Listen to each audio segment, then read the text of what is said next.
अपनी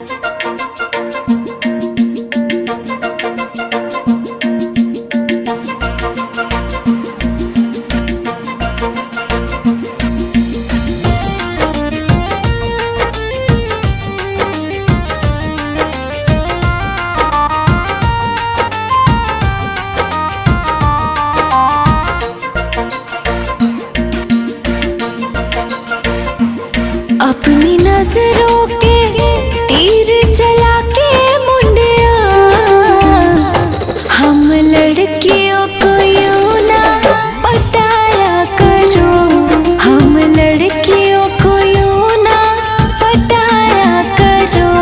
हो गया अगर ये इश्क किसी से जाने जा, फिर दिल से ना उनको हटाया करो, तीर नजरों के यूं ना चलाया करो।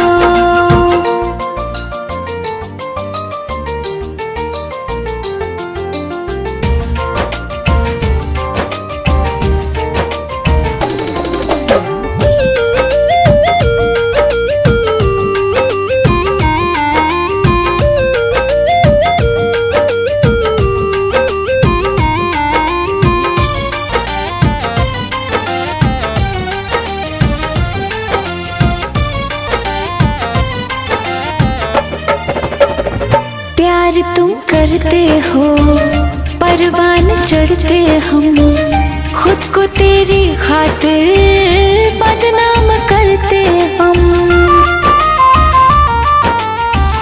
प्यार तुम करते हो, परवान चढ़ते हम, खुद को तेरी खातिर बदनाम करते हम भी इंसान हैं तेरी ही तरह,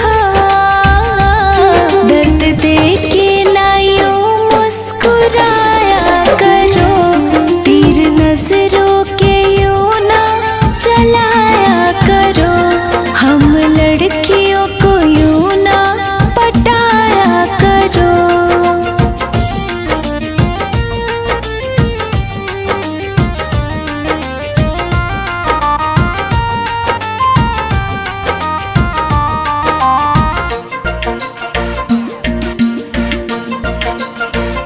इश्क जो करते हो, हम पे गर मरते हो, फिर ये आंखें औरों से क्यों चार करते हो।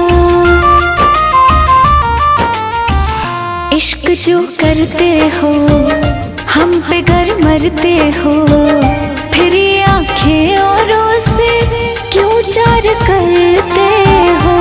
है तुझे